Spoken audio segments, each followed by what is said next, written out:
Hello friends, budget 2024 के अंदर income tax के अंदर बहुत बड़े चेंजेस हुए हैं। ये सब आप सबको बहुत अच्छी तरीके से पता है। अब कैपिटल गेन के अंदर कैपिटल गेन का जो हेड है उस पर बहुत बड़ा चेंजेस हुआ है। वो चेंजेस हुआ है आपके लॉन्ग टर्म कैपिटल गेन पर जो टैक्स लगता था वो 20% से रिड्यूस करके उन्होंने 12.5% पर लेके आ गए, और शॉर्ट टर्म का जो टैक्स था 15% का उसको इंक्रीज करके 20% पर लेके गए हैं। अब बात करते हैं sir long term capital assets in case of land और बिल्डिंग। अगर आपके पास में कोई घर है और वो घर अगर आप सेल करते हैं तो अब आपको कितना टैक्स लगेगा, और वो घर अगर आपने 2001 से पहले अगर आपने परचेज किया हुआ है तो उसका किस तरह से कैलकुलेशन करेंगे, ये सब कुछ आज इस वीडियो के अंदर डिटेल में देखने वाला है। वीडियो के लास्ट तक बने रहिएगा। आपके सभी जो कंसेप्ट है, अभी तक आपको जो कंफ्यूजन है विदाउट इंडेक्शन और विद इंडेक्शन, ये जो कंफ्यूजन है ये आपका इस वीडियो के अंदर दूर हो जाएगा। सबसे पहले बात करते हैं कि long term capital gain assets जो आपकी होती है, long term capital assets in case of property अब 24 मंथ का है। 24 मंथ से ज्यादा का अगर आपका होल्डिंग पीरियड है और फिर अगर आप उसको सेल्स करते हैं तो यहां पर उसको बोलते हैं long term capital assets.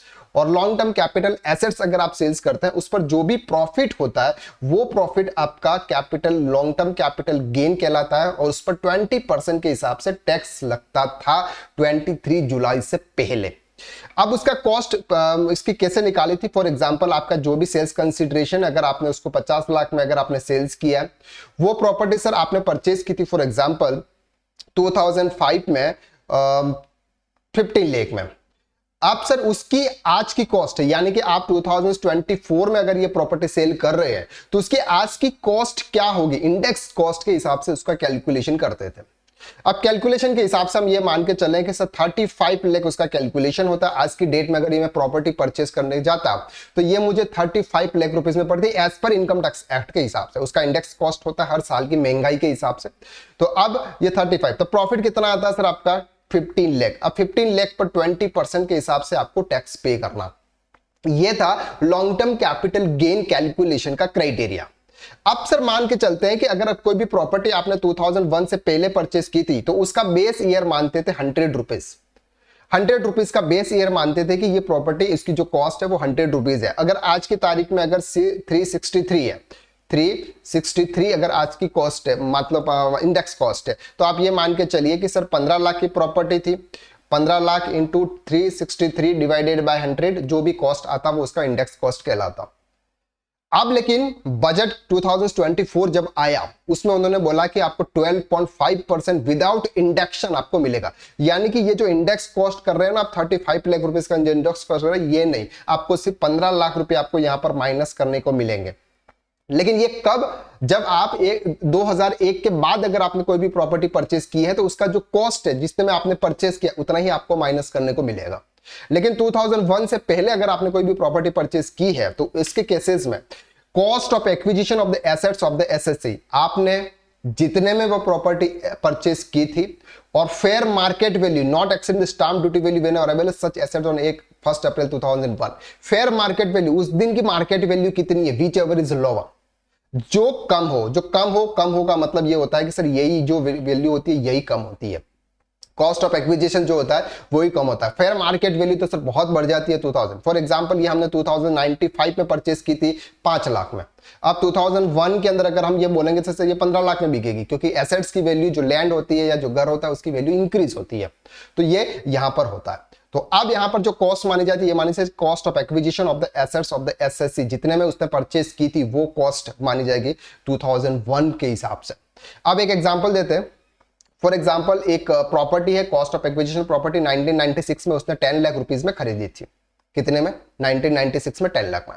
Stamp duty value on 1 April 2001 15 lakh की उसकी स्टाम्प वैल्यू ड्यूटी है, यानी कि गवर्नमेंट के हिसाब से उसकी जो वैल्यू है वो 15 लाख रुपए है।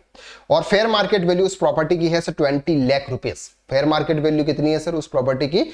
20 लाख रुपीस। सेल्स कंसिडरेशन, वो प्रॉपर्टी अगर आज सेल करते हैं तो 1.20 करोड़ रुपीस में सेल होती है। 1 करोड़ 20 लाख रुपए में वो प्रॉपर्टी आज की डेट में सेल होती है। Cost of acquisition on 1 April 2001 कौन सी मानी जाएगी सर? 15 लाख, यानी कि स्टाम्प ड्यूटी और fair market which ever is less will be cost of acquisition. तो कॉस्ट ऑफ एक्विजिशन यहां पर कितनी होगी सर? 15 लाख। अब इस कॉस्ट ऑफ एक्विजिशन के हिसाब से अगर हम कैलकुलेट करते हैं, अगर बिफोर 23 के पहले अगर हम कैलकुलेट करते हैं तो सेल्स वैल्यू आपकी आ गई सर 1 करोड़ 20 लाख रुपीस। उसकी परचेस कॉस्ट निकालते हैं सर 15 लाख रुपीस उसकी कॉस्ट है, एक्विजिशन कॉस्ट है। उसको अगर इंडेक्स कॉस्ट करते हैं तो multiply by 363 divided by 100 is equal to 54,45,000।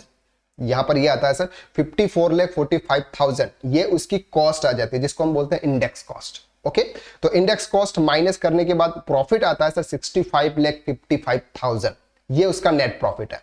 Net profit पर 20% के हिसाब से अगर टैक्स कैलकुलेट करते हैं तो 13,11,000 आता है, उस पर 4% एजुकेशन सेस और लगता है, वो एक सेकेंडरी मैटर है। लेकिन अभी के हिसाब से अगर हम ओल्ड टैक्स के हिसाब से देखते हैं तो 13,11,000 रुपए का टैक्स उनको पे करना पड़ता है।